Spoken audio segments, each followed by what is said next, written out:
Different this week as we move on to week 5. We're more than halfway through, and I want to compliment all 3 teams for the admirable way in which you're managing this course overall.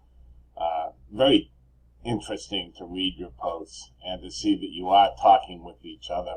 Also very interesting to talk to colleagues who say you're talking about the class outside of class. That is great. That's, to me, a robust learning experience.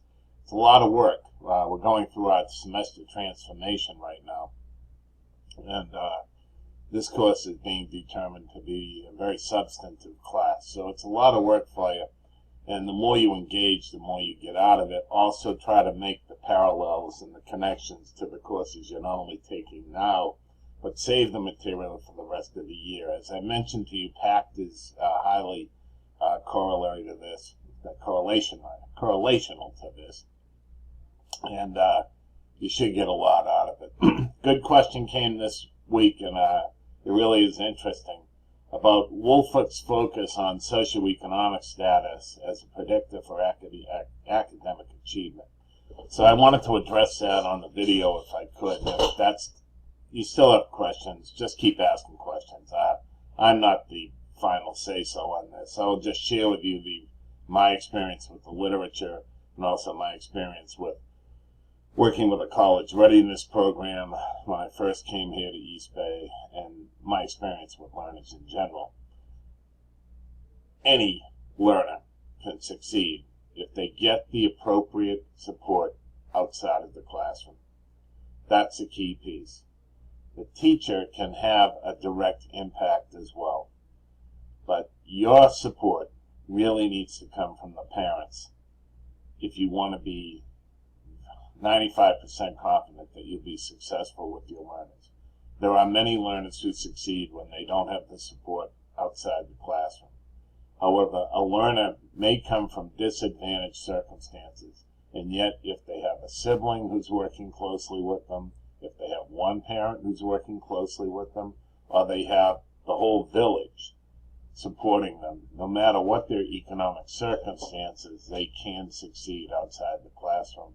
And in fact, they can do superior work in comparison to people who come from circumstances like I did, because of the nature of the drive that's created, the motivation that's created. Now, that doesn't mean there are disadvantages to disadvantaged circumstances. That's why they're called disadvantaged. There are other pieces that people who experience these circumstances can tell you, but just because someone comes from a disadvantaged set of circumstances does not mean they can't succeed. We are on the precipice now of really falling off the cliff with this, because there's a whole cadre of people out there, mostly white people, who feel that if someone's disadvantaged, it's not worth the time and effort to get them to succeed, and why should I take things away from my kid so that others can have them? That's an argument I could make if I wanted to, but I'm not going to, because I know it's not right. And it's not only is it morally not right, but more importantly, it's wrong for society. We need a society in which all people feel they have a chance. This is a big issue going on in our country right now. There's a whole community of people that feel they can't be successful. And frankly, now they feel they can't be safe because of all the publicity that is exposing the reality that many of us didn't know existed until the last couple of years. This is a real big time. As teachers, you are the first line of the offensive in trying to create an environment in which all people feel they can be successful. So that's what Woolfolk is trying to say in those chapters on lower SES and academic achievement. It's a very important topic. You cannot replace good teaching. You cannot do that.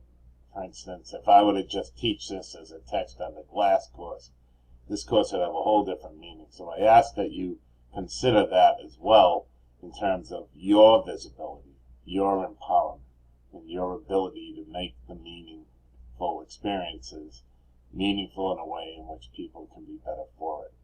Also, I wish we taught a class on parental involvement, because there are ways in which you can engage the learner's parents.